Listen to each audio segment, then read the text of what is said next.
आदरणीय सदन के सदस्यगण, मैं आज इस सदन में भारतीय रेल के रूपांतरण पर अपने विचार व्यक्त करने के लिए खड़ी हुई हूँ। यह परिवर्तन हमारे देश के यशस्वी प्रधानमंत्री श्री नरेंद्र मोदी जी के दूरदर्शी नेतृत्व और हमारे कर्मठ रेल मंत्री श्री अश्विनी वैष्णव जी के प्रभावी प्रयासों के कारण संभव हुआ है। भारतीय रेल के आधुनिकीकरण और विस्तार के प्रति उनकी प्रतिबद्धता अत्यंत सराहनीय रही है और मैं इस क्षेत्र में सरकार की उल्लेखनीय उपलब्धियों को साझा करने में गर्व महसूस कर रही हूँ। पिछले एक दशक में भारतीय रेल ने एक बड़ा बदलाव देखा है। कुछ महत्वपूर्ण आंकड़े इस प्रगति को दर्शाते हैं। विद्युतीकरण 2023 तक भारतीय रेलवे के ब्रॉड गेज नेटवर्क का 85% से अधिक विद्युतीकरण हो चुका है, जबकि 2014 में यह केवल 45% था। यह एक ऐतिहासिक उपलब्धि है जिसने भारतीय रेल को दुनिया के सबसे बड़े हरित रेल नेटवर्क में शामिल कर दिया है। नई पटरियों और दोहरीकरण 30,000 किलोमीटर से अधिक नई रेल पटरियां बिछाई गई हैं और 15,000 किलोमीटर से अधिक मार्गों पर दोहरीकरण तिहरीकरण पूरा कर लिया गया है, जिससे भीड़भाड़ कम हुई है और दक्षता में वृद्धि हुई है।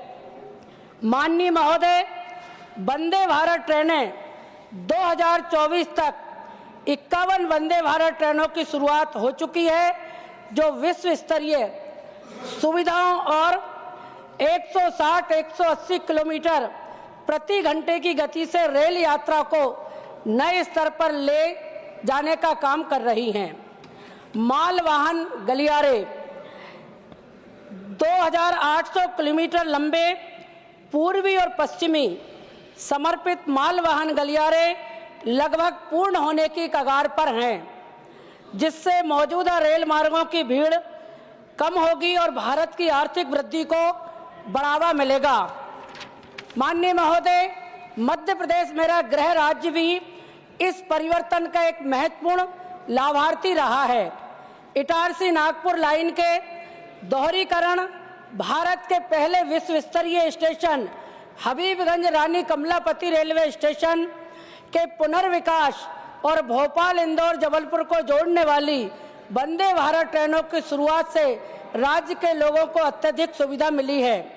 इसके अतिरिक्त उधमपुर श्रीनगर बारामूला रेल लिंक और दुनिया के सबसे ऊंचे रेलवे पुल चिनाब ब्रिज जैसी इंजीनियरिंग उपलब्धियां मोदी सरकार की दूरदृष्टि को दर्शाती हैं, जिसने दुर्गम क्षेत्रों तक रेल कनेक्टिविटी सुनिश्चित की है। वर्ष 2025 का रेल बजट इस मजबूत नींव पर आगे बढ़ रहा है। रेल क्षेत्र के लिए 2.65 लाख करोड़ के ऐतिहासिक आवंटन के साथ सरकार ने महत्वाकांक्षी लक्ष्य निर्धारित किए हैं। 400 नई वंदे भारत ट्रेनें, इससे देश भर में कनेक्टिविटी और यात्रियों को विश्व स्तरीय सुविधाएं उपलब्ध होंगी। कवच एंटी कॉलिजन सिस्टम, इस स्वदेशी सुरक्षा प्रणाली का विस्तार उच्च घनत्व वाले सभी रेल मार्गों तक किया जाएगा, जिससे रेल यात्रा अधिक सुरक्षित होगी।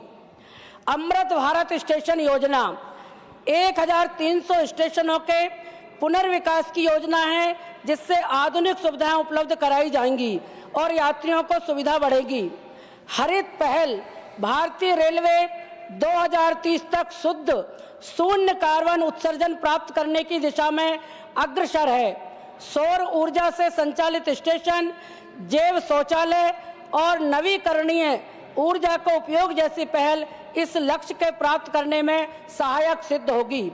हालांकि इन उपलब्धियों को उत्सव मनाते समय हमें अतीत को भी याद रखना चाहिए। मैं अपने विपक्षी सदस्यों का इसकी ओर ध्यान आकर्षित करना चाहती हूँ कि हमें अपने अतीत को याद रखना चाहिए। पिछली सरकारों ने दशकों तक रेलवे की उपेक्षा की। परियोजनाएं लंबित रहीं, सुरक्षा मानकों को नजरअंदाज किया गया और आधुनिकीकरण की गति धीमी रही।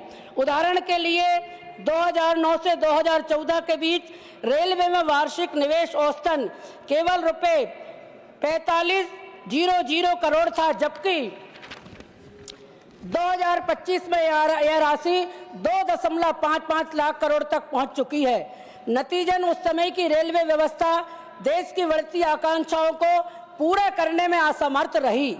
आज प्रधानमंत्री मोदी जी के नेतृत्व में भारतीय रेलवे ने केवल उन चुनौतियों से उबर चुकी है, बल्कि नवाचार और दक्षता के लिए एक वैश्विक मानक भी बन गई है।